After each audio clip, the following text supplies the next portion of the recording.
Le journal de l'économie avec Karina Chabour. Bonjour Karina. Bonjour Pierrick. Alors on va parler ce matin d'abord de la ligne Lyon-Turin qui est officiellement sur les rails, la ligne donc entre la France et l'Italie, les deux pays qui ont relancé le chantier du tunnel ferroviaire. François Hollande et Mario Monti ont signé hier l'accord lançant les travaux. 57 km sous les Alpes pour délester le tunnel existant du Mont-Cenis et réduire le nombre de camions sur les routes. Mais c'est un projet coûteux et contesté. Les précisions de nos confrères de France 2.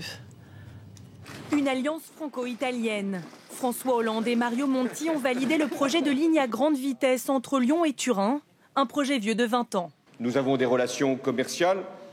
L'Italie est notre deuxième client, c'est notre troisième fournisseur. Et rien que pour cela, nous devons avoir des liaisons qui correspondent à l'intensité de nos échanges. Relier les deux villes en 2 heures et pour cela, construire des centaines de kilomètres de voies nouvelles et un tunnel ici en jaune. 57 kilomètres sous les Alpes pour délester le tunnel historique du Mont-Cenis, ici en haut. Le nouveau tunnel sera moins pentu et donc, c'est le but, bien plus rapide. Pour ses partisans, de quoi favoriser le fret ferroviaire et réduire le nombre de camions sur les routes d'1 million par an. Il vaut quand même mieux avoir des camions qui sont sur la route ferrée plutôt que des camions qui traversent l'agglomération lyonnaise, qui ensuite traversent les vallées alpines. C'est quand même beaucoup plus écologiste. Un projet écolo, ce n'est pas l'avis des opposants. Ils étaient environ 800, Français et Italiens, à défiler à Lyon cet après-midi. Ce projet est inutile, coûteux, insupportable pour les finances publiques. Aujourd'hui, la ligne existante permet de faire ce qui est nécessaire.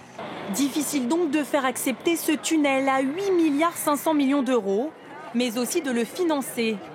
Car si l'Italie va apporter 2,9 milliards, la France 2,2 milliards, il manque 3,4 milliards d'euros que les deux pays demandent à l'Union européenne. Le financement du tunnel est donc à ce jour bien incomplet. Et justement, on va parler de l'Europe. À Bruxelles, les 12 ministres des Finances de la zone euro se sont penchés sur les pays les plus fragiles de la zone euro, à commencer par Chypre. Oui, les banques chypriotes sont particulièrement exposées au risque grec. Nicosie devrait bénéficier d'une aide de 10 milliards d'euros pour les recapitaliser. En échange, Chypre devra réduire ses dépenses publiques. Autre gros dossier, la Grèce et l'Espagne. Athènes a dévoilé son programme de rachat de sa propre dette. 10 milliards d'euros de titres détenus notamment par des banques et des assurances et qui ont perdu environ 2/3 de leur valeur. Pour ces créanciers, c'est toujours mieux que rien du tout. Pour l'État grec, c'est un moyen d'éponger une partie de sa dette encore en circulation. Enfin, l'Espagne a officiellement fait sa demande d'aide de près de 40 milliards d'euros pour recapitaliser ses banques, de quoi redonner confiance au marché, mais aussi à François Hollande. On écoute le président français. Il n'y a plus de doute maintenant sur la zone euro. Il y a encore quelques mois, nous pouvions nous poser des questions. Est-ce que la zone euro ne va pas éclater? Est-ce qu'il ne va pas y avoir des taux d'intérêt qui vont exploser? Regardez où nous en sommes à la fin de l'année. La Grèce maintenant a son soutien, son plan de redressement, et donc il n'y a plus de doute. L'Italie voit ses taux d'intérêt baisser. L'Espagne a également eu un soutien pour ses banques. La France a des taux d'intérêt également bas. La confiance est revenue. Bon, nous avons réussi cette étape-là. Alors les marchés partagent-ils ce même optimisme? Pas vraiment. Les places asiatiques évoluent en baisse légère, pas trop marquée. De même que Wall Street a clôturé dans le rouge hier en raison d'une mauvaise statistique industrielle américaine et de l'absence d'avancée dans les discussions budgétaires. L'actualité des entreprises à présent, en bref et en images, Karina. Nouveau revers dans la presse en ligne. The Daily va s'arrêter le 15 décembre prochain. Le journal du groupe Murdoch, distribué exclusivement sur tablette, n'a pas trouvé son public. Vendu aux États-Unis 99 cents par semaine ou près de $40 par an, il n'a séduit que 10 000 abonnés. Or, il lui en fallait 500 000 pour être rentable. 7 mois après l'expropriation de sa filiale YPF par l'Argentine, Repsol demande l'arbitrage de la Banque mondiale. Le pétrolier espagnol en a fait la demande auprès du Centre international pour le règlement des différends qui dépend de l'institution de Washington.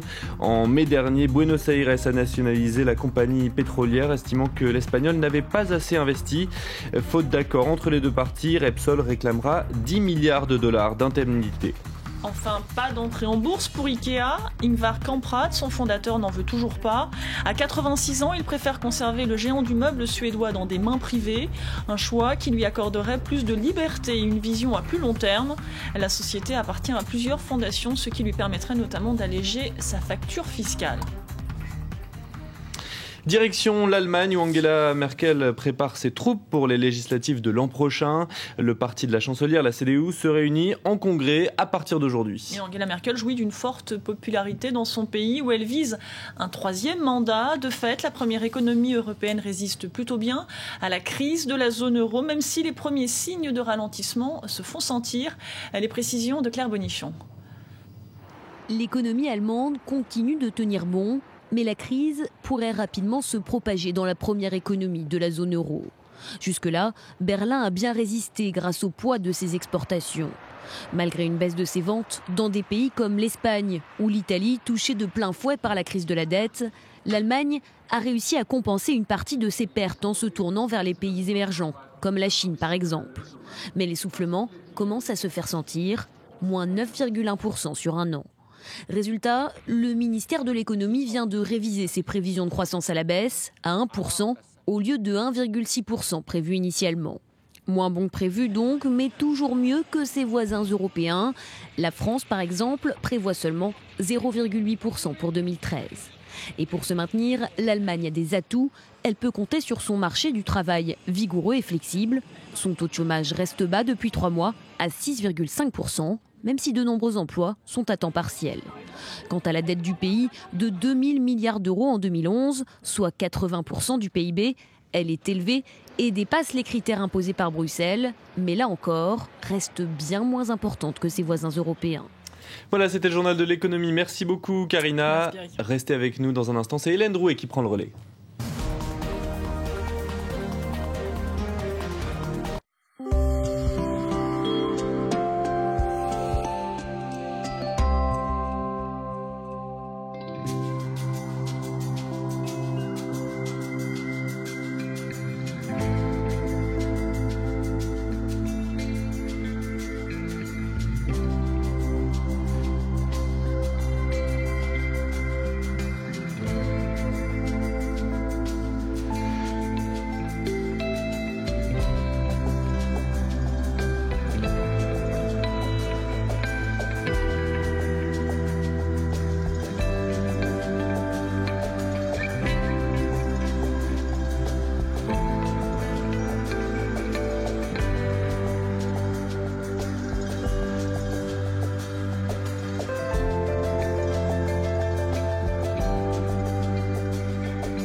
La Banque des États de l'Afrique centrale a 40 ans.